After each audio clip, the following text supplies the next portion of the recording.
এই জন্য যুবক, ঈদ মিলাদুন নবী সাল্লাল্লাহু আলাইহি সাল্লামের মাহফিলে হাজার হাজার মানুষ যারা আনন্দের সাথে এসেছেন, এটার নামই হলো ঈদ।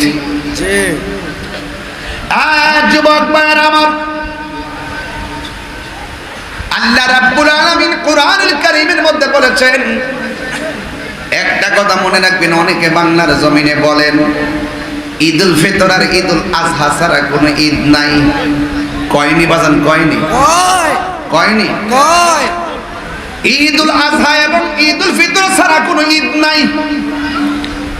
আমি তাদেরকে বলতে চাই, আপনাদের অন্তরের ভিতরে নবীর মহব্বত নাই।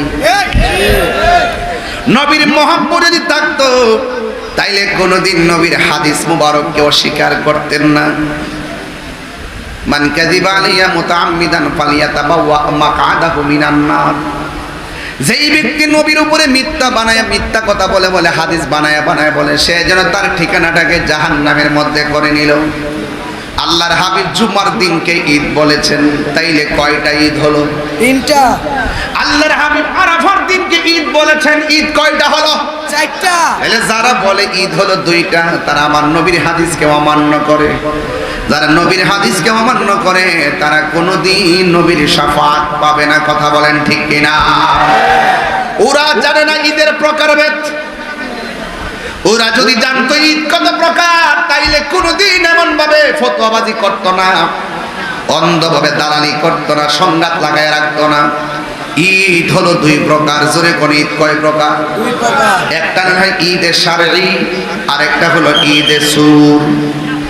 ঈদে শারঈ, ঈদে শারঈ মানে হলো ঈদুল ফিতর, ঈদুল আজহা, ঈদুল জুমআ, ঈদে আরাফা।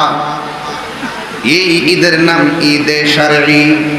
ঈদে শারঈ হলো হাদিস দ্বারা প্রমাণ, আর ঈদে সুরুর, ওই ঈদে সুরুর হলো কোরআন দিয়া প্রমাণ। জোরে কন্যা সুবহানাল্লাহ। ঈদে সুরুরটা কোরআন দিয়া প্রমাণ কেমনে শুনেন। আল্লাহ রাব্বুল কি কোরআনের মধ্যে কি ঈদুল ফিতর কথা আছে নাকি? এই কোরআনের মধ্যে ঈদুল আজহা আছে নাকি? বুঝতে না, ওয়াজ তো অনেক কঠিন। ঈদে সুরুর, ঈদে শারঈ,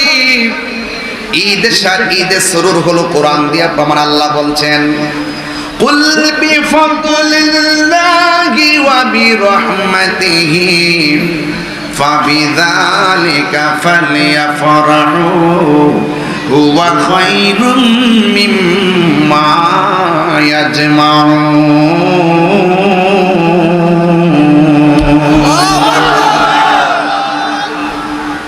আমি বলেছি ঈদে সুরুর কোরআন দেয়া প্রমাণ, আর ঈদে শারঈ, ঈদুল ফিতর, ঈদুল আজহা, ঈদে আরাফা, ঈদে জুমআ, ঈদে হাদিস দ্বারা প্রমাণ। সুবহানাল্লাহ কোন আগে লেখা।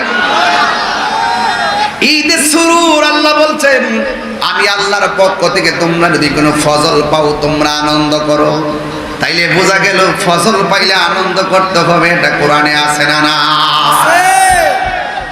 রাইসুল মুফাসসিরিন আব্দুল্লাহ ইবনে আব্বাস রাদিয়াল্লাহু তাআলা আনহু বলেছেন, আল্লাহ যে বলছেন ফজল পাইলে আনন্দ করো, এই ফজল মানে হলো এলেম। ফজল মানে কি? এলেম। এলেম দুই প্রকার, ইলম, ইলমান। এলেম প্রথমত দুই প্রকার, একটা হলো ইলমে যাহির, আরেকটা হলো ইলমে বাতিন। বালাগাত মানতিকের কায়দায় এলেম আবার দুই প্রকার, একটা ইলমুত তাসাব্বুর, একটা ইলমুত তাসদিক। আর তরিকতের ভাষায় এলেম চার প্রকার, একটা ইলমে শরীয়ত, তরিকত, হাকিকত, মারিফত। শরীয়ত, তরিকত, হাকিকত, মারিফত। আবার এই এলেমগুলোর বাইরেও আরো কিছু এলেম আছে।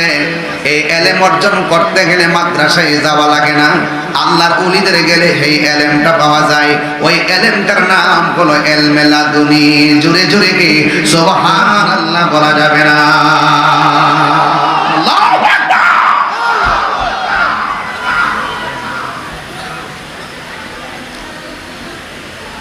এরপর আরেক তাফসীরের মধ্যে এসেছে, আল্লাহ যে বলেছে ফজল পাইলে আনন্দ করো, এই ফজল মানে হলো কোরআন। এখন আপনারা হাজীগঞ্জের মানুষ বলেন, কোরআন পাই আমরা খুশি না বেজার? খুশি। আর জোরে কোন খুশি না বেজার? খুশি। যদি কেউ বলে কোরআন পাই আমরা খুশি না, তার ভিতরে গন্ডগোল আছে না নাই? আল্লাহ রাব্বুল আলামিন কোরআনে বলেছেন, ইন্না নাহনু নাযালনা যিকরা ওয়া ইন্না লাহু লাহাফিজুন।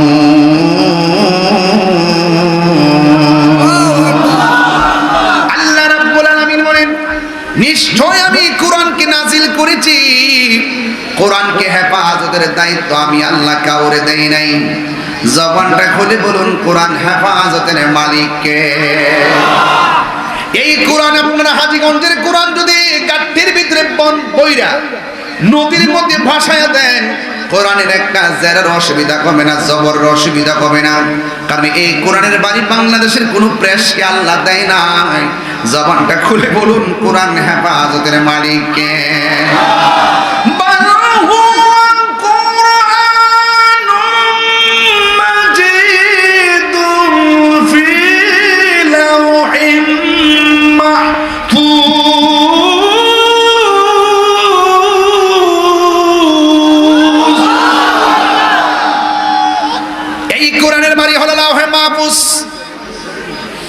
দুনিয়ার সব কোরআন যদি গাট্টি বান্দা ফালায় দেন, কোরআনের কোনো অসুবিধা নাই। কোরআন লাউহে মাহফুজে অঙ্কিত, মোহরাঙ্কিত, সংযোজিত। এই কোরআনের মধ্যে যারা পরিমাণ কোনো সন্দেহ নাই।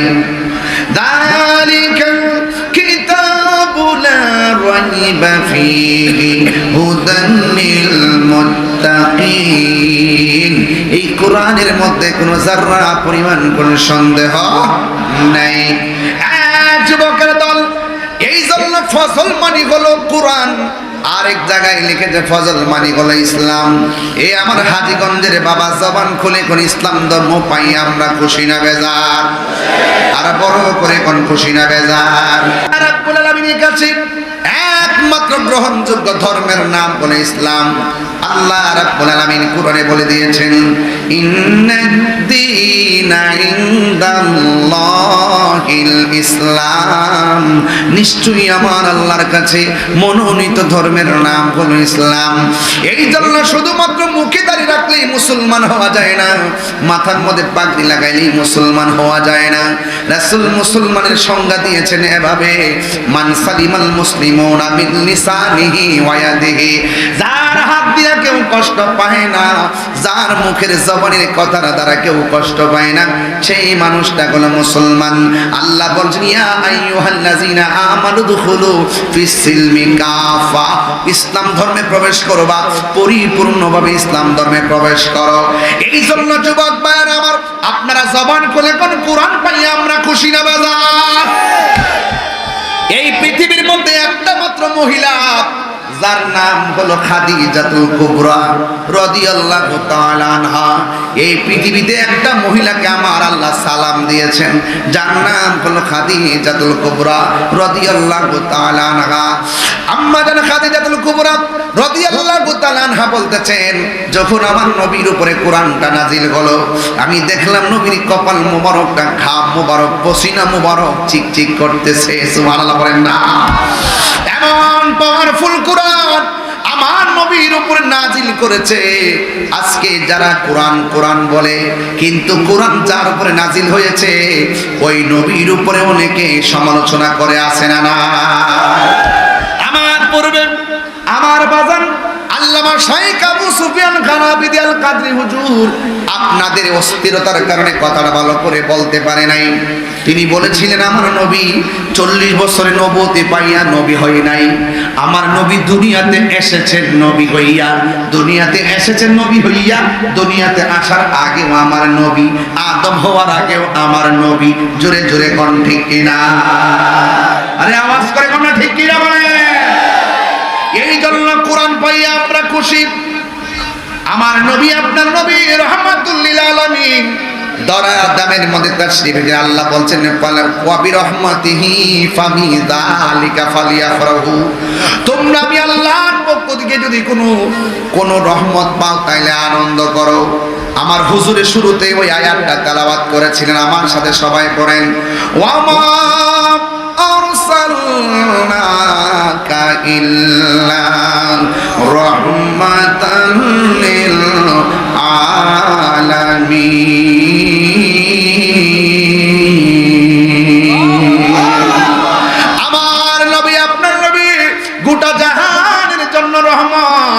এই রহমত পাইলে আনন্দ করো। এই ঈদের নাম ঈদে শরী না, এই ঈদের নাম হলো ঈদে সুরুর। ঈদে সুরুর করতে গেলে ইবাদত লাগে না, ঈদে সুরুর করতে গেলে নামাজ লাগে না, ঈদে সুরুর আদায় করতে গেলে রোজাও লাগে না।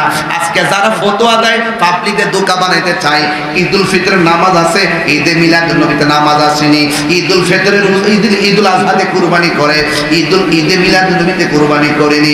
এইভাবে পাবলিকে বোকা বানাইতে চায়। ও যুবকের দল, মনে রাখবা ঈদে সুরুর করতে গেলে নামাজ লাগে না। আজকে দেখেন তো ঈদুল ফিতরের মধ্যে যদি কেউ নামাজ পড়তে না যায়, তাইলে আপনারা বলেন গুনাহ হবে কি হবে না? ঈদুল ফিতর না গেলে গুনাহ হবে, ঈদুল আজহাতে না গেলে গুনাহ হবে। দুইটা ঈদ আদায় করা হলো ফরজ, কথা কোন ঠিক কিনা? কেউ যদি মসজিদ ঈদগার ময়দানে না যাইয়া ঘরের মধ্যে ঘুমায় থাকে, তার আমলনামা গুনাহ লেখা হয়ে যাবে। আর ঈদে সুরুর, ঈদে মিলাদুন নবী এমন একটা ঈদ যে ঈদে মিলাদুন নবীতে আপনি যত চাইবেন তত সওয়াব পাবেন। মোহাব্বত নিয়ে ঘরে বসে থাকলেও আপনি সওয়াব পাবেন, কথা বলেন ঠিক কিনা? ঈদে সুরুরও বোঝে না, ঈদে শাড়িও বোঝে না, একটার মধ্যে আরেকটা লাগাই দেয়। কি দরকার ছিল বলেন? এই সমস্ত বিষয় নিয়ে বিতর্কের কি প্রয়োজন ছিল, কথা কোন ঠিক কিনা?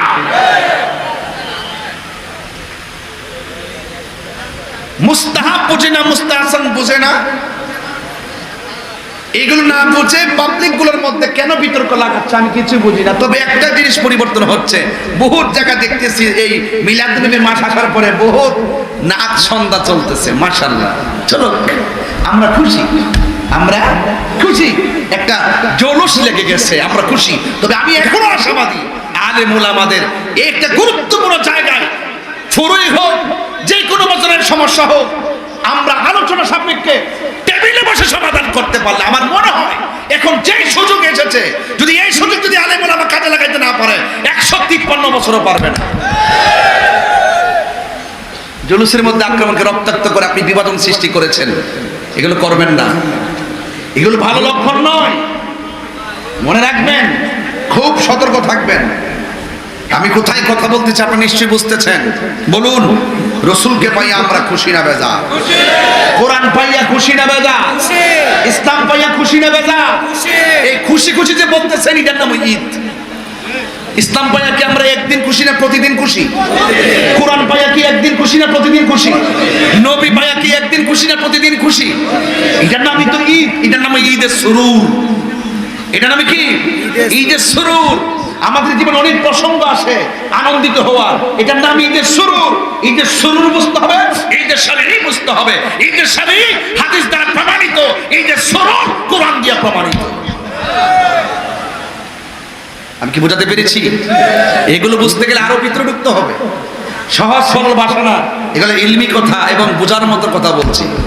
যুবক ভাইয়ের আমার, সকলে আপনারা সবাই জবান খুলে বলুন, আমার নবী এসেছে, আমরা খুশি না বেজা? খুশি। আরো বড় করে খুশি না বেজা? এই জন্য হযরত বারা ইবনে আজিব রাদিয়াল্লাহু তাআলা আনহুকে প্রশ্ন করেন, হে বারা ইবনে আজিব রাদিয়াল্লাহু তাআলা আনহু, আমার নবীর চেহারাটা কি তলোয়ারের মতন চকচক করত? তিনি বললেন, না না, আমার নবীর চেহারা তলোয়ারের মতো চকচক করত না, আমার নবীর চেহারা মোবারক চাঁদের চাইতে আরো সুন্দর। হযরত জাবির ইবনে সামরা রাদিয়াল্লাহু তাআলা আনহু বলেন, আমি একদিন রাতের বেলা নবীর কাছে গেলাম, নবী পাকের কাছে গিয়ে দেখলাম আমার নবী লাল রঙের চাদর পরে তিনি বসে আছেন। আমার নবী যখন চাদর পরে যখন তিনি বসে আছেন, একবার নবীর চেহারা মুবারকের দিকে তাকাইলাম, আর একবার আমি আকাশের জলজল চাঁদের দিকে তাকাইলাম। আমি যখন নবীর চেহারা মুবারকের দিকে তাকাইছি, আবার যখন আকাশের চাঁদের দিকে তাকাইছি, আমি তাকায় দেখলাম আমার নবী চাঁদের চাইতে আরো সুন্দর। আম্মা জানা আয়েশা সিদ্দিকা রাদিয়াল্লাহু তাআলা আনহাকে প্রশ্ন করা হয়, আয়েশা, ও আয়েশা গো, আপনি তো নবীর সঙ্গে ঘর সংসার করেছেন, আমার নবীর চেহারাটা কেমন ছিল? আয়েশা সিদ্দিকা রাদিয়াল্লাহু তাআলা আনহা ডাক দিয়ে বলে, শোনো শোনো, ইউসুফ নবীর দেখতে যাইয়া মিশরের মেয়েরা ফল কাটতে গিয়ে আঙ্গুল কেটে ফেলেছে, টের পায় নাই। ওই মজলিসে যদি তারা আমার নবীকে দেখতো, শুধুমাত্র আঙ্গুল নয়, তাদের কলিজাটা কাইটা খান খান কইরা ফেলাইতো, যারা পরিমাণও তারা টের পেত না। এরপরে আমার নবীকে প্রশ্ন করে, হায় আয়েশা, আমার নবীর চরিত্রটা কেমন ছিল? আয়েশা সিদ্দিকা রাদিয়াল্লাহু তাআলা আনহা বলেন, গোটা কোরআন শরীফটাই হইল আমার নবীর চরিত্র। কোরআনের সবার পেশার অক্ষরে যেমন সন্দেহ নাই, আমার নবীর চরিত্রের মধ্যেও কোনো কলঙ্কের দাগ নাই। জোরে কোন সুবহানাল্লাহ। সেই নবী রহমাতুল লিল আলামিন ওই দুনিয়ার মধ্যে তাশরীফ এনেছেন এই রবিউল আউয়াল মাসে। আম্মা জান আমেনা রাদিয়াল্লাহু তাআলা আনহা বলেন, ডাক দিয়ে বলতেছেন, আমি দেখেছি সত্যজাত একটা নূরের পুতুল আমার সামনে এসেছেন। আমি তখন নবীকে ধরার জন্য গেলাম, তখন নবীর ফুফু আম্মা সুফিয়া ডাক দিয়ে কয়, আমি দেখলাম আমার নবী দুনিয়াতে আসার পরে আমি দেখলাম গুনগুন করে নবী দুইটা স্লোগান দিয়েছে। একটা স্লোগান দিয়েছে, আমি সাক্ষ্য দিচ্ছি আল্লাহ ছাড়া কোনো মাবুদ নাই। 2 নম্বর সাক্ষী দিতেছে, আমি নবী হলাম আল্লাহর রাসূল। এখন যারা বলে 40 বছর পরে নবুয়তি পাইয়া নবী হয়েছেন, তারা এই কথাগুলো কেমনে অস্বীকার করবেন? নবী আমার বলে, নবীর বয়স 9 বছর মতন করে 10 বছর, আমার নবী রাস্তা দিয়ে হাইটা যাইতেছে, আমার নবী বলছেন, ওই পাথরটাকে আমি এখনো চিনি, যে পাথরটা আমাকে রাস্তার মধ্যে সালাম দিয়েছে। পাথর আমার নবীকে নবী মনে কইরাই শৈশবে সালাম দিয়েছে। আজকে আমরা যারা নবীকে নবুয়তের আগে নবী ছিল না মর্মে ক্যানভাস করতে চাই, আমার মনে হয় আপনারা ভুল পথে আছেন। এই যদি থাকে আপনাদের ইমানের ধন্য দশা, তাইলে একদিন আপনাদের বেহাল দশা হয়ে যাবে। কথা বলেন ঠিক কিনা? এই জন্য আমেনা বলেন, আমি দেখলাম নবী দুনিয়াতে আইসা 2টা স্লোগান দিয়েছে, আল্লাহ ছাড়া কোনো মাবুদ নাই, আমি নবী হইলাম আল্লাহর রাসূল। এ যুবক, মা আমেনা নবীকে এই রবিউল আউয়াল মাসে ধরতে গেলেন। মা আমেনা বলে, আমি তাকায় দেখলাম জান্নাতের 4টা মহিলা। একটা মহিলা হলো পৃথিবীর সবচাইতে বড় সুন্দরী, যার নাম হলো হযরতে মা হাওয়া। 2 নম্বর মহিলার নাম মা আসিয়া, 3 নম্বর মহিলা মা হাজেরা, 4 নম্বর মহিলা হলো মা মারিয়াম। এই 4টা মহিলা আমার নবীর আকাশের দিকে উড়ায় আল্লাহু আকবার বলেন না কেন? কিছুক্ষণ পরে আল্লাহর হাবিবকে একটা দুলনার মধ্যে আইনা শুয়ায়া দিল। মা আমেনা বলেন, আমার নবী দুনিয়াতে খতনা হইয়া এসেছেন। আমার নবী বলে, আমি খতনা হইয়া দুনিয়ার মধ্যে এসেছি, আমার নবীর লজ্জাস্থান কেউ দেখে নাই। মা আমেনা বলে, আমার নবীর গায়ে মোবারকের ভিতরে জান্নাতের জামা মোবারক। এরপর আব্দুল্লাহ ইবনে আব্বাস রাদিয়াল্লাহু তাআলা আনহু বলেন, যখন আমার নবী দুনিয়াতে এসেছে, আকাশ থেকে আইনা একটা দুলনার মধ্যে শুয়াইছে। আমি দেখলাম দুলনাটা বিনা বাতাসে লড়তেছে, বিনা বাতাসে একবার উত্তরে যায় দক্ষিণে যায়। আমি মনে মনে ভাবতেছি, বিনা বাতাসে দুলনাটা লড়ে কেন? আমি একদিন নবীরে জিজ্ঞাসা করছি, নবী গো, ও মায়ার নবী, আপনি যখন ছোটবেলায় দোলনার মধ্যে ছিলেন, আপনার দোলনাটা বিনা বাতাসে লড়াচড়া করছিল, আর আপনার দোলনা শুধু লড়ে নাই, আপনার দোলনা যখন উত্তরে যায় আকাশের চাঁদ উত্তরে যায়, আপনার দোলনা যখন দক্ষিণে যায় আকাশের চাঁদ দক্ষিণে যায়। ইয়া রাসূলুল্লাহ, ইয়া হাবিবাল্লাহ, এই দোলনা মুবারক কেন লড়ছে? ওই নবী ডাক দিয়ে কয়, চাচা গো, আমার দোলনাটা বিনা বাতাসে লড়ে নাই, আমার দোলনাটা যিনি লড়াইছিল তিনি হলো হযরতে জিবরাইল আলাইহিস সালাম। এই দুনিয়ার কোন মানুষকে আমার দোলনার খেলার সাথী বানাই নাই আমার আল্লাহ। আমি নবীর সম্মানে আকাশের চাঁদকে আমার খেলার সাথী বানাইয়া দিছে। আর বড় করে কন্যা আল্লাহু আকবার। আমার যুবক ভাইরা, কি বলবো নবীর শান। এই হলো আমার নবী দুনিয়াতে এসেছে, আসমানের যে তারকাগুলো মা আমেনার ঘরের কাছে যার বাতি হয়ে গেছে। আল্লাহু আকবার। আমার নবী রাস্তা দিয়ে যায়, আকাশের মেঘমালা নবীর ছায়া দেয়।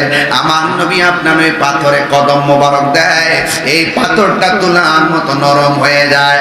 আমার নবী রাস্তা দিয়ে যায়, গাছ গাছপালাগুলো নবীর দিকে ঝুঁকে যায়। আমার নবী যেই ঘরের মধ্যে শুভাগমন করেছেন ওই ঘরের দিকে খানে কাবাটা ঝুঁকে গেছে।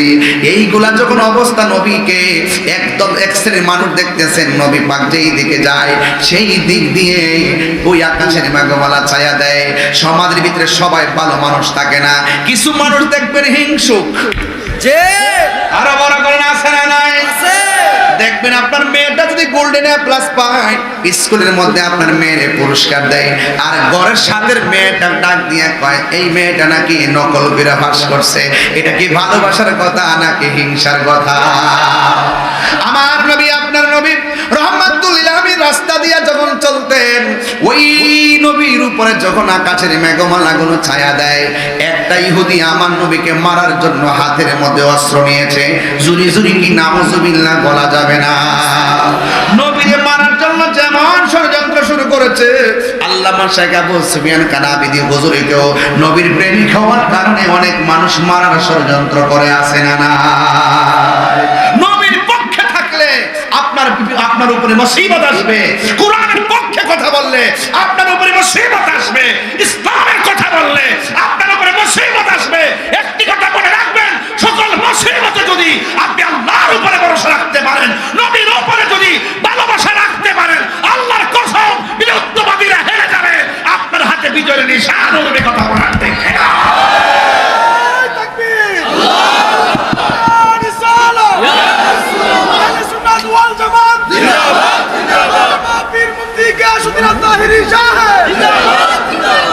আল্লাহু আকবার বলেন না কেন? এই মুহূর্তে যদি কেউ আপনাকে 10,000 টাকা দেয়, আপনি কি নবীর গালি দিবেন? কোরআনের বিরুদ্ধে যাবেন? ইসলামের বিরুদ্ধে যাবেন? যখন সকল মানুষ, যখন সমস্ত মানুষ অর্থের কাছে ঈমান বিক্রি করে দেয়, মনে রাখবেন তার কপালের মধ্যে দুর্গতি আছে। কথা বলেন ঠিক কিনা? আমরা সুন্নিরা কখনো অর্থের কাছে বিক্রি হয় নাই। কথা বলেন ঠিক কিনা? যারা বিক্রি হয়েছে তারা সুন্নি নয়। বন্ড কখনো সুন্নি নয়, সুন্নি কখনো বন্ড নয়। কথা কোন ঠিক কিনা? শিয়া কখনো সুন্নি নয়, সুন্নি কখনো শিয়া নয়। এক একজন এক এক সময় এক একটা রং ধরে, কিন্তু হাকিকত যেখানে আছে সেখানে আছে। আসল মূলে যে থাকতে পারবেন তার বিজয় নিশান উড়বেই। কথা বলেন ঠিক কিনা? নবী আমার গাছের নিচে ঘুমায়। এই হাজীগঞ্জের মানুষের ঈমান তো বড় তাজা। নবী ঘুমাইলো দেখার ক্ষমতা আছে না নাই? আছে। এদিকে ফুলাফান্ডি ঘুমাইতেছে। কিরে ফুলাফান, ওয়াজ কিলাম আরো আছে। নবী ঘুমাইলো দেখার ক্ষমতা আছে না নাই? আছে। আপনারা কইন না আছে না নাই? আছে। এই সেই ঘুমতে উঠছে এখন। আপনারা কোন আছে না নাই? আছে। সবাই মিলেমিশে নবী ঘুমাইলো দেখার ক্ষমতা আছে না নাই? আছে।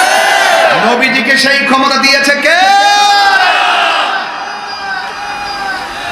খোদার কসম, তুমি ঘুমাইলে ওযু ভেঙে যাবে, রাসূল ঘুমালে ওযু ভাঙে না। তার দ্বারাই প্রমাণ হয়ে গেল নবী কাহারও মতো। নবী এইভাবে ঘুমাইতেছে গাছের নিচে। কিসের নিচে? এক ইহুদি হিংসায় জ্বলতেছে। নবী যেহেতু ঘুমাইতেছে, এখনই যায় নবীরে শেষ করে দিব। কারণ এই নবী যেই নবী লক্ষণ দেখতেছি, আমরা বাপ দাদার ধর্মের উপরে চুনকালি লাগতেছে। নবীরে মারার জন্য যখন এইভাবে যখন আস্তে আস্তে আস্তে আস্তে ছুরিটা নিয়ে কাছে গেছে, খুব নবী ঘুমাইতেছে এইভাবে। রাসূল তো নিজের জবান মোবারকে বলছেন ফাওয়াল্লাহি মা ইউখফা আলাইয়া, আল্লাহর কসম আমার কাছে কিছুই গোপন নাই। নবীর যেই মাত্র কাছে যাবে ওই মুহূর্তেই ওই লোকটার চোখ অন্ধ হয়ে গেছে। কি হয়ে গেছে? কথা না, কি হয়ে গেছে? আল্লাহ যদি হাসরের মাঠে পাকড়াও করে, নবী আপনাকে ছোটাই নিয়ে যাবে। নবী যদি কাউকে পাকড়াও করে, আল্লাহ বলেন যতক্ষণ পর্যন্ত আপনি মাফ দিবেন না ততক্ষণ আমিও দিব না। এটা বুঝতে হবে। যখন নবীকে মারতে গেছে তখন তার দুইটা চোখ অন্ধ হয়ে গেছে। অন্ধ হয়েছে ভালো কথা, কিন্তু যন্ত্রণার শেষ নাই। রাতের বেলা ঘুমাইতে পারে না। ভাগ্যক্রম দেখেন, এই যেই ঘরের লোকটা অন্ধ হলো সেই ঘরে একটা মেয়ে আছে। মেয়ের মেয়েটার নবীজি নুরানি চেহারা মুবারক যেদিন দেখছেন সেদিনই নবীর হাতে কালিমা পেরা মুসলমান হয়ে গেছে। সুবহানাল্লাহ। যেখানে ফেরাউন সেখানে মুসা নবী নাকি? যেখানে নমরুদ সেখানে ইব্রাহিম আলাইহিস সালাম, যেখানে তারা সেখানে আমরা। এডি তো হিডা তো হিডা।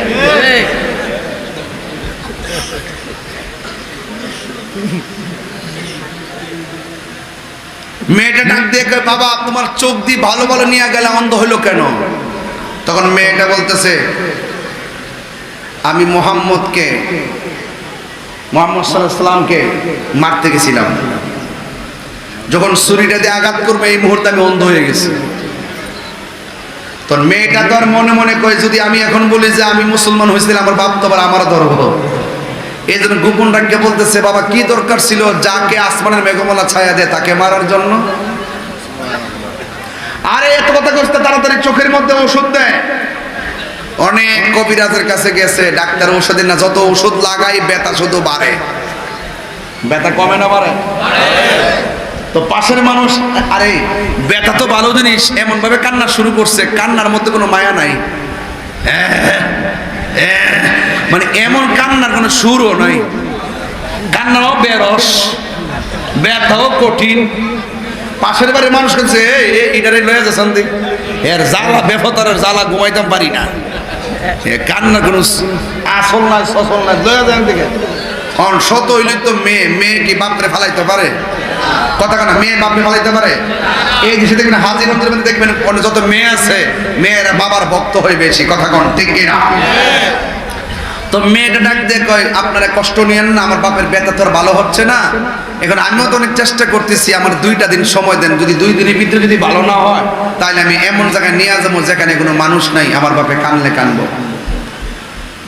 মেয়েটা তখন ইচ্ছা মতো ওষুধ লাগায় আর ব্যথা বাড়ে। হঠাৎ করে মেয়েটা তাহাজ্জুদ পড়ার পরে যখন ঘুমাইছে, ঘুমের ঘরে স্বপ্নে দেখতেছে কে যেন বলতেছে, তোর বাপের চোখের মধ্যে দুনিয়ার সব ওষুধ লাগাইলেও ভালো হবে না, যেই নবীকে মারতে গেছে সেই নবীর কদম মুবারকের ধুলা মুবারক লাগা, তোর বাপের চোখ ভালো হয়ে যাবে। সুবহানাল্লাহ!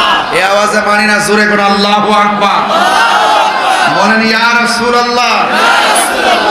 ওই মেয়েটা রাতের বেলা যেই মাত্র ঘুমাইছে গো, ঘুমের ঘরে স্বপ্ন দেখেন কে যেন তারে ডাক দিয়া বলে, এই দুনিয়ার ডাক্তার কবিরাজের এই ওষুধ লাগাইলে তোর বাবার চোখ ভালো হবে না, যদি তোমার বাবার চোখ ভালো করতে চাও, যেই নবীকে ছুরি লইয়া মারতে গেছে ওই নবীর কদম মুবারকের ধুলা মুবারক লাগাও। মেয়েটার চোখ ঘুমটা ভাঙে গেছে, আর মনে মনে ভাবতেছে, আমার বাবা গেছে নবীরে মারার জন্য, আর আমি যদি নবীর কাছে বাবার জন্য কদম মুবারকের ওষুধ চাই তাইলে আমার নবী আমাকে দিবে কিনা। এই নিয়ে যখন মেয়েটা মনে মনে চিন্তা করে, আমার বাবা নবীরে মারতে গেছে, আমি নবীর কাছে কেমনে কোন মুখ নিয়ে চাইবো, এই কথা ভাবতে ভাবতে মেয়েটা আবার মনে মনে ভাবতেছে, আমার নবী দিবে না কেন, আমার নবী তো শুধুমাত্র একজনের রহমত নয়, আমার নবী তো গোটা কুল কায়নাতের জন্য রহমত।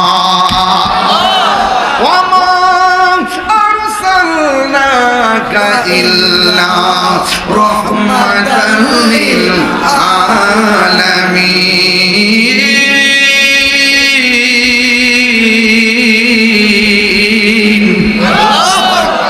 ওই মেয়েটা মনে মনে কল্পনা করে, আমার নবী আমাকে দিবে, আমার নবী হলো রহমত। এবার নবীর কাছে যাইয়া ডাক দিয়া বলে, ইয়া রাসূলুল্লাহ, নবী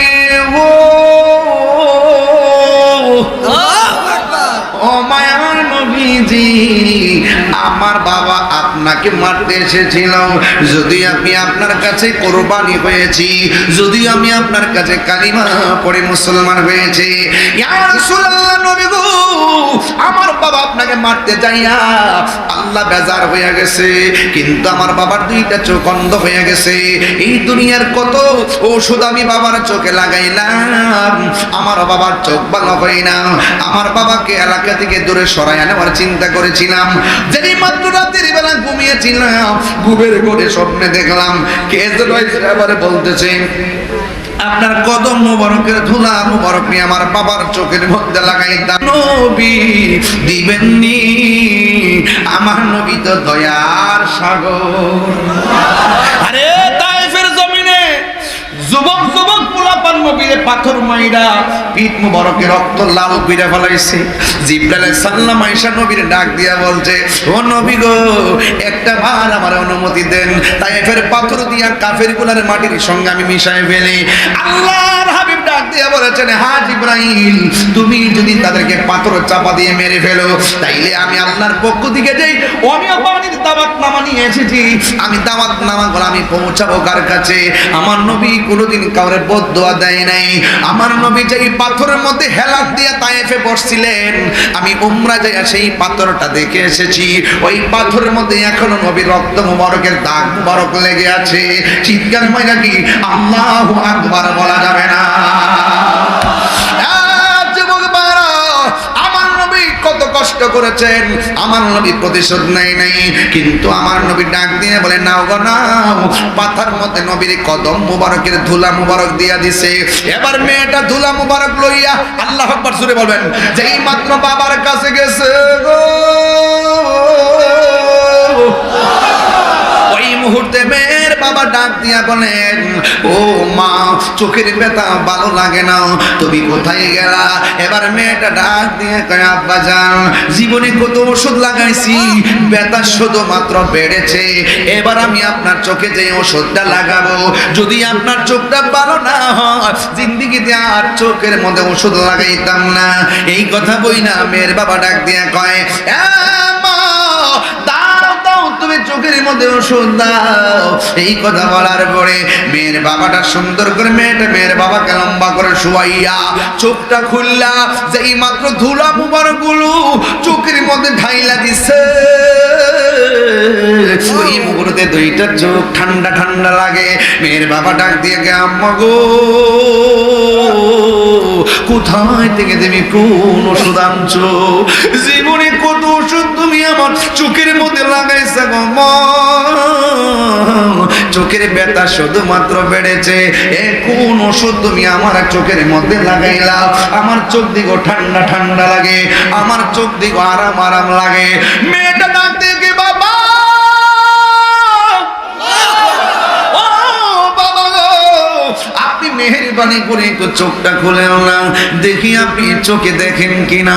মেয়েটার বাবা আস্তে আস্তে করে চোখটা যে মাত্র খুললো, মেয়ের বাবা ডাক দিয়ে, মা, মা, চোখটা শুধু ঠান্ডা ঠান্ডাই লাগে না, আমি চোখ দিয়ে তো আগের চাইতে আরো দ্বিগুণ দেখি।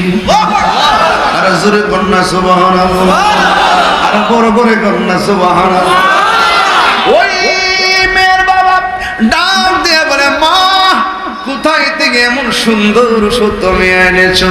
কোথায় থেকে এত প্রশান্তি ওষুধ দিয়ে আমার হারানো চোখ ফেরত দিয়েছো? মা গো মা, একবার ডাক্তার নামটা বলো না, গায়ের চামড়া দিয়া বলো তারে জুতা বানায়া দেব। এবার মেয়েটা মনে মনে কয়, যদি আমি নবীর কথা বলি তাইলে আমার বাবা আমার প্রতি চড়াও হতে পারে। আবার মেয়েটা মনে মনে কয়, যদি আমি নবীর নামটা বলি, যেহেতু নবীর ধুলা মুবারকের রোগটা ভালো হয়েছে, তাইলে আমার বাবা নবীর প্রতি দুর্বল হতে পারে, আবার কালিমা পড়া মুসলমানও হতে পারে। কথা কোন ঠিক কিনা? যুবকের দল, যেই মাত্র এই চিন্তা ভাবনা কইরা মেয়েটা ডাক দিয়ে বলে, বাবা, আপনি যেই নবীর মারতে গিয়ে আপনি যেই নবীরে মারতে গিয়েছেন ছুরি লইয়া, ওই নবীটিকে মারতে যাইয়া চোখ অন্ধ হয়েছে। বাবা গো, অনেক ওষুধ লাগানোর পরে চোখ যখন ভালো হয় না, আমি রাতের বেলা একটু ঘুমাইলাম, ঘুমের করে স্বপ্নে দেখেছি আমাকে একজন এসে বলতেছে, ওই নবীর কদম মুবারকের ধুলা মুবারক লাগাইতাম গো, ওই ধুলা মুবারকটা আপনার চোখের মধ্যে দিয়েছি, আপনার চোখ দুইটা ভালো হয়ে গেছে। মেয়েটা মনে মনে ভাবছে, বাবার মনটা বুঝি একটু এই মুহূর্তে নরম হবে না রে না। কাতামাল্লাহু আলা কুলুবিহিম ওয়া আলা সামাইহিম ওয়া আলা আবসারিহিম গিশাওয়া ওয়া লাহুম আযাবুন আযীম। ওই মেয়ের বাবা বলে, কি বলো যে আমার দুশ্মন, তার পায়ের ধুলাই আমার চোখে লাগাইছো, এই চোখ আর আমি রাখতাম না। খেজুর দুইটা কাটা লইয়া চোখের মধ্যে আঘাত করা শুরু করতেছে, আর মেয়েটা দৌড়াইয়া নবীর কাছে যায়, কই, নবী গো, আপনার কদম মুবারকের ধুলা মুবারকটা লাইগা আমার বাবা ভালো হয়েছে। আর শোনার পরে আমার বাবা হাতের মধ্যে খেজুরের শলা লইয়া চোখের মধ্যে আঘাত করে করে আপনার দিকে আসতেছে। নবী গো, না জানি আমার বাবা এখন আপনার উপরে চড়াও হয়ে যায় কিনা।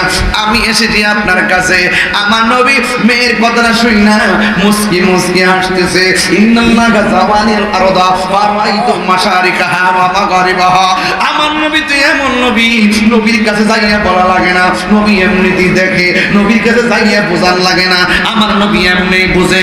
নবী বলে তোমরা যা দেখো না আমি তা দেখি, তোমরা যা শোনো না আমি তা শুনি, কারণ আমার আল্লাহ পৃথিবীটাকে আমার জন্য অনেক ছোট করে দিয়েছে। আনবিয়া ইন্না আরসালনাকা শাহিদাও ওয়া মুবাশশিরাও ওয়া নাযীরা। আল্লাহ রাব্বুল আলামিন আমাকে শাহিদ বানায়া পাঠাইছে, সাক্ষী বানায়া পাঠাইছে।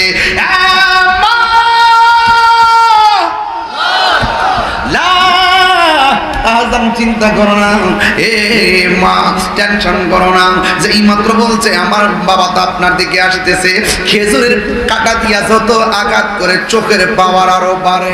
সুবহানাল্লাহ, আর বড় বড় কন্যা সুবহানাল্লাহ, আর আওয়াজ করে কন্যা আল্লাহু আকবার। আবু সুফিয়ান খান আপনি হুজুর আমার বাজান কেন নবী নবী করে বিশ্বের ৬৭টা দেশে ঘুরলো, সারাটা জীবন নবী নবী কইরা কেন? আজকে ওয়াজে আয়েশা কইছে মিনহা খলাকনাকুম ওয়া ফিহা নুঈদুকুম ওয়া মিনহা নুখরিজুকুম। কেন এত নবীর পাগল? এই বৃষ্টির ভিতরে এই হাজীগঞ্জের মুকিমাবাদ কোন জায়গা না, আরে আমিন মেমোরিয়াল এই স্কুলে কত ছাত্র পড়লো, কত শিক্ষক পড়াইলো, কত শিক্ষিকা পড়াইলো, কত ম্যানেজিং কমিটি গেল, কত অর্গানাইজিং কমিটি গেল, অ্যাডক কমিটি গেল। আজকে খবর লইয়া দেখেন এই হাজীগঞ্জের কত গুরুস্থানের ভিতরে এখানের বহুতগুলা মানুষ এতিম হইয়া পড়ে রইছে। বৃষ্টির পানিতে কোমর পর্যন্ত গলা হইয়া রইছে, গলা পর্যন্ত পানি, গলা পর্যন্ত পানি, কবরের ভিতরে একেবারে কোমর পর্যন্ত পানি। ওই কবরের ভিতরে হাড্ডি গুলা বাসতেছে। ওই কবরের ভিতরে ১ নম্বর হলো ঈমান, ২ নম্বর হলো আমল। ঈমান যদি না থাকে রে, আমলের গাড়ি যদি না লইয়া যাইতে পারো, কবর বড় ডেঞ্জারাস জায়গা।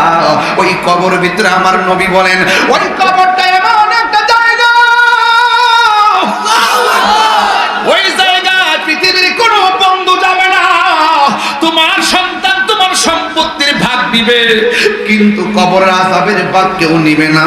তোমার মৃত্যুর কষ্টের ভাগ তোমার পরিবারের কেউ নিবে না। এই জন্য কবর বড় ডেঞ্জারাস জায়গা। ও বন্ধুরে, বাড়ির পাশে আলু ক্ষেত, আলু লাগাইলে আলু আসবে, ধান লাগাইলে ধান আসবে, কিছুই যদি না লাগান কিছুই আসবে না। এই জন্য দুনিয়ার উপরে মাটির উপরে চইলা যদি তুমি ঈমান আনতে পারো, মাটির উপরে চইলা যদি আমল করতে পারো, মাটির নিচে গেলে আল্লাহ জান্নাতের গালিচা বিছাইয়া দিবে। আর মাটির উপরে চইলা দুর্নীতি কইরা, দেশের ভোগ মাইরা, বিদেশের টাকা পাচার কইরা, মাটির উপরে চইলা দুর্নীতি কইরা, মাটির উপরে চইলা সুদ খাইয়া, মাটির উপরে চইলা ঘুষ খাইয়া, মাটির উপরে চইলা মারবুকে লাথি মাইরা, মাটির উপরে চইলা গীবত কইরা, মাটির উপরে চইলা বুহতান কইরা, মাটির উপরে চইলা মুনাফিকি কইরা, মাটির উপরে চইলা মানুষকে ঠকাইয়া, মাটির উপরে চইলা গাঞ্জা খাইয়া, মাটির উপরে চইলা মানুষকে খুন কইরা, কবর দেশে যাইয়া নবীর শাফাআত পাওয়া যাবে না। কথা বলেন ঠিক কিনা? ওই হাত তুলে বলো ঠিক কিনা?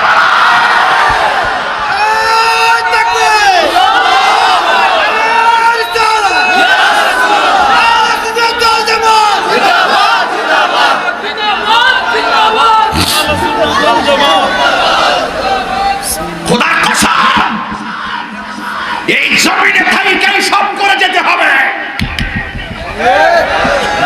মনে করতেছেন জমিনের মধ্যে ২ নম্বরই কইরা মাটির নিচে যাই ১ নম্বর বিছানা পাইবেন, অসম্ভব। ইন্নাকা লা তাজনি মিনাশ শাওকিল ইনাম, আঙ্গুর গাছ থেকে কাঁঠালের আশা করা যায় না। জমিনে ২ নম্বরই কইরা মাটির নিচে যাই ১ নম্বর বিছানা পাওয়া যাবে না। সুদখোরের দল,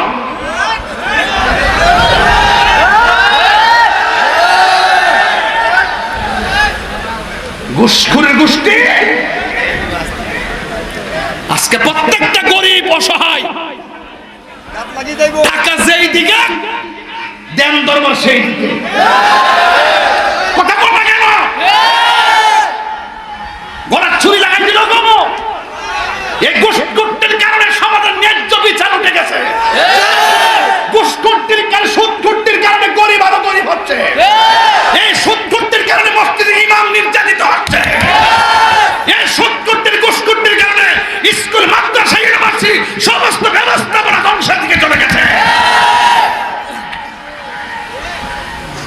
লাগাও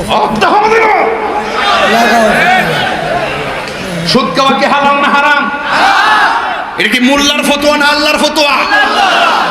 10 টাকার বেতন দেনা 20 টাকার জারি মারে ইমাম সাহেব রে।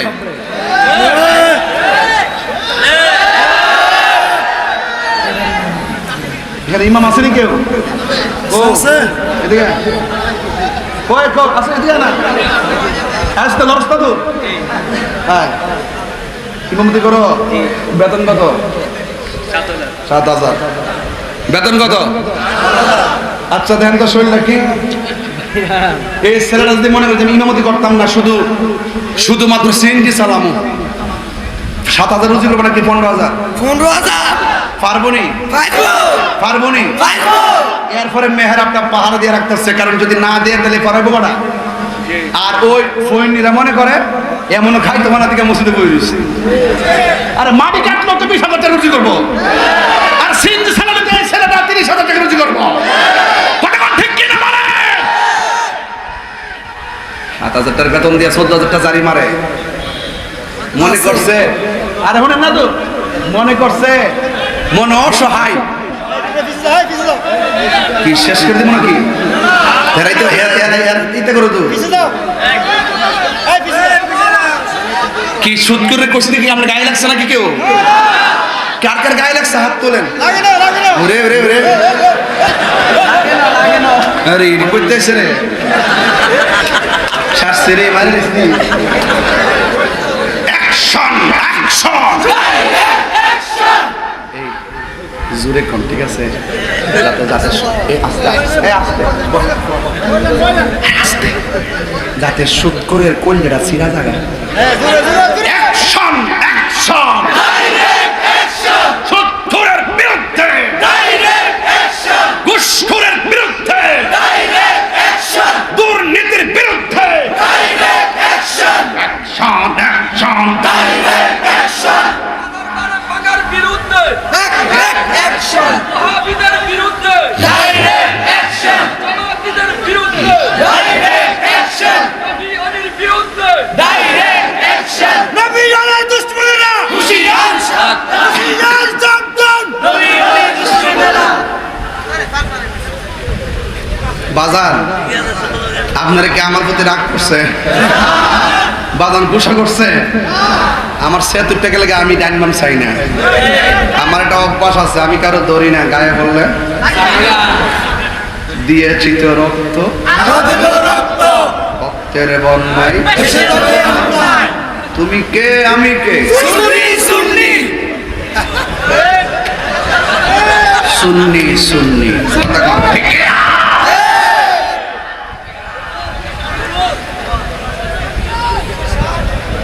কষ্ট হচ্ছে আপনাদের? খালি একটু ঠেলা দিচ্ছি, মাঠ গরম। আলহামদুলিল্লাহ বলেন আলহামদুলিল্লাহ। আপনারা সত্যি করে কোন আমি যে সুদের বিরুদ্ধে বলছি আপনি রাগ করছেন? ঘুষের বিরুদ্ধে বলছি রাগ করছেন? সুরসুরটা আসেনি সমাজ, দুর্নীতিবাসটি আসেনি। আমি অত কথা কইছি যে যেইটারে বাইরে ফাসার করছি ফিরান বল লাগে সব ডিপার্টমেন্টে দেশে ফিরে আয় কথা কন ঠিক না বেটি? দেশের টিয়া মাইরা বিদেশে বাড়ায় 20টা বাড়ি জুতো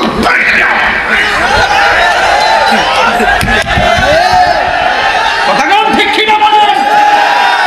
আমরা সবসময় দুর্নীতির বিরুদ্ধে বলে আসছি, নবীর দুশ্মনী যারা করবে তাদের বিরুদ্ধে বলে আসছি, কথা বলেন ঠিক কিনা? নবীর বিরুদ্ধে কথা বললে আল্লাহ কি সহ্য করে? আল্লাহর সঙ্গে নাফরমানি করলে কি আল্লাহ সহ্য করে?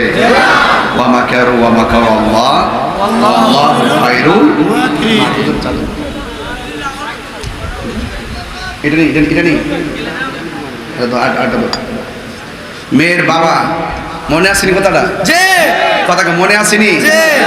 মেয়েটা ডাক দিয়ে কয় বাবা গো আপনার চোখের মধ্যে আঘাত করবেন না, নবী আপনারে করুণা করেছে, নবী আপনার প্রতি রহমতের নজর করেছে, এমন বেহায়াপনা এমন নির্লজ্জতা করবেন না, আপনি কৃতজ্ঞতা জ্ঞাপন করেন, শুকরিয়া আদায় করেন।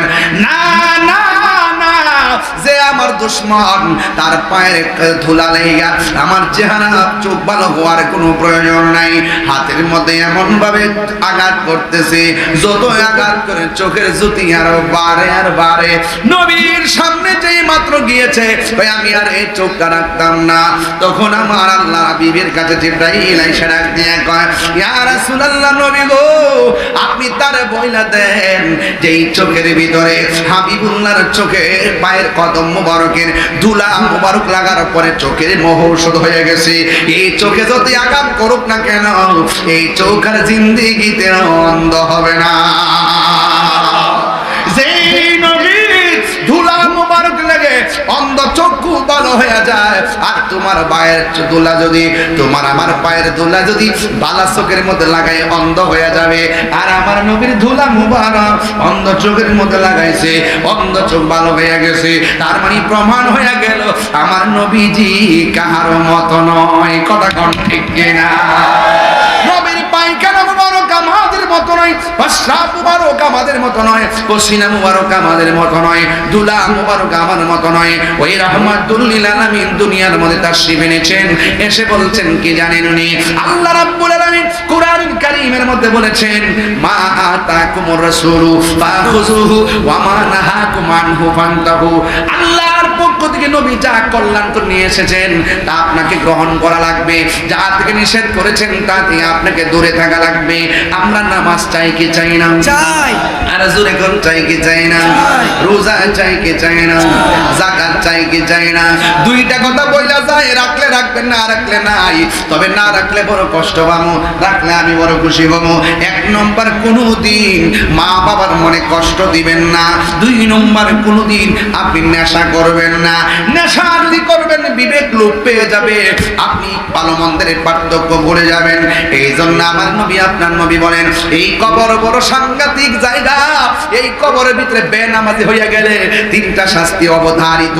এক নম্বর শাস্তি হলো কবরটা একদম চিকন হয়ে যাবে, এই কবরটা একদম সংকুচিত হয়ে যাবে, এমন ছোট হইয়া চাপা মারবে, ডান পাশের হাড্ডিগুলো বাম পাশের ভিতরে ঢুকে যাবে, বাম পাশের হাড্ডিগুলো ডান পাশের ভিতরে ঢুকে যাবে। ওই সময় বান্দা বলবে, আল্লাহ, আগে যদি জানতাম বেনামাজি হইয়া কবর আসলে এত কষ্ট হবে, তাইলে কোনোদিন আমি নামাজ ছাড়তাম না। আর একবার আমার সময় দাও না, দুনিয়ার যাইয়া নামাজ পড়বো। আল্লাহ বলে, না না না না, কাইফা তাকফুরুনা বিল্লাহি ওয়া কুনতুম আমওয়াতান ফাআহইয়াকুম সুম্মা ইউমীতুকুম সুম্মা ইউহয়ীকুম সুম্মা ইলাইহি তুরজাউন। আল্লাহ বলে, বান্দারে, তোমরা কিভাবে আমি আল্লাহকে অস্বীকার করবা? তুমি ছিলা মুর্দা, আমি আল্লাহ তোমার জীবন দিলাম, জীবন দেওয়ার পরে আবার তোমার মরণ দিব, মরণ দেওয়ার পরে আবার তোমার জীবন দিব। এই জীবনের পর আর কোনো মরণ নাই, চিরদিন তুমি হয়তো জান্নাতি নাই তো জাহান্নামী। যুবকের দল, বেনামাজি হইয়া কবর গেলে কবর তোমার চাপা মারবে, তখন তুমি হাই হাই করে কাঁদবা, কোনো কাজ হবে না। এবার দুই নম্বর শাস্তি হলো, ওই বেনামাজির কবরের ভিতরে জাহান্নামের আগুন ধরায় দেওয়া হবে। হাজীগঞ্জে আগুন লাগলে ফায়ার সার্ভিস আগুন নিভায়, কিন্তু কবরের ভিতরে আগুন লাগা গেলে ঘরের মানুষটা বুঝতে পারে না কবরে সে আগুনে জ্বলতেছে। এই জন্য যুবক ভাইয়েরা আমার, আপনারা সময় থাকতে নামাজের মধ্যে দাঁড়িয়ে যাবেন, রোজা রাখবেন, হজ করবেন, যাকাত দিবেন। যা নবী বলছে করো তাগুলো করবেন, যা থেকে বলছে দূরে থাকো দূরে থাকবেন। এই জন্য আমার নবী বলছেন, তোমরা কোনোদিন মা বাবার মনে কষ্ট দিও না। মা বাবার মনে কষ্ট দিলে আমার আল্লাহ বেজার হয়ে যায়। তাহির ওয়াজ যদি 2 মিনিটের জন্য ভালো লাগে, অন্তত একটা ওয়াজ নিয়ে যান, মা বাবার মনে কখনো কষ্ট দিবেন না। মা বাবা দোয়া করলে সন্তান আল্লাহর ওলি হয়ে যায়।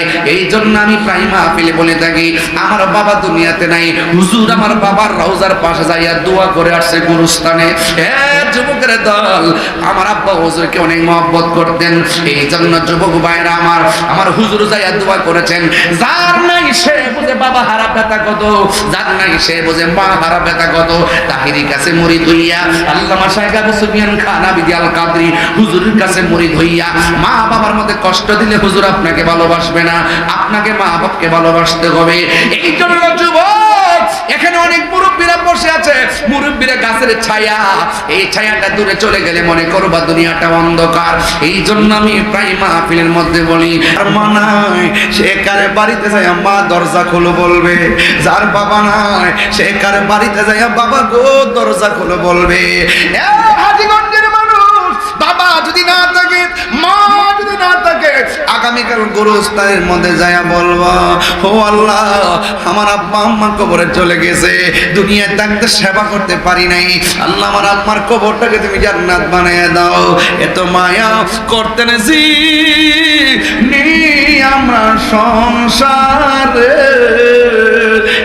এত মায়া ওরে তেনেছি নি আমরা সংসারে, আজ বুঝি রে শুয়া রইছে কবর, বন্ধু নাই রে বান্ধব নাই রে, যেই জায়গা কন্যা আল্লাহ দিলটা নরম করে কন্যা আল্লাহ, বন্ধু নাই রে বান্ধব নাই রে, যেই জায়গা সেই জায়গারি বন্ধু নবী মুস্তাফা, সেই জায়গারি বন্ধু নবী মুস্তাফা। পায়ে ধরে বলে দিয়া যায় নামাজ ছাড়বেন না, পায়ে ধরে বলে যায় মার মনে কষ্ট দিবেন, পায়ে ধরে বলে দিয়া যায় মার মনে কষ্ট দিবেন, পায়ে ধরে বলে দিয়া যায় হারাম খাবেন না, পায়ে ধরে বলে দিয়ে যায় ঘরের পাশের ঘরের মানুষটাকে আপনি কষ্ট দিয়ে কথা বলবেন না, কারণ ঘরে আগুন লাগলে ওই মানুষটা আপনার আগুন নিবাইব। ঘরের মানুষটার লোকে রাগ করবেন না, কারণ আপনি মরলে ঘরের পাশের মানুষটা আপনার মরণের পরে খাবার দিব। ঘরের পাশের মানুষটারে কষ্ট দিয়েন না, আপনি মারা গেলে ওই মানুষটা হন্তি লইয়া গুরুস্থানে কবর করতে, ঠিক কি না?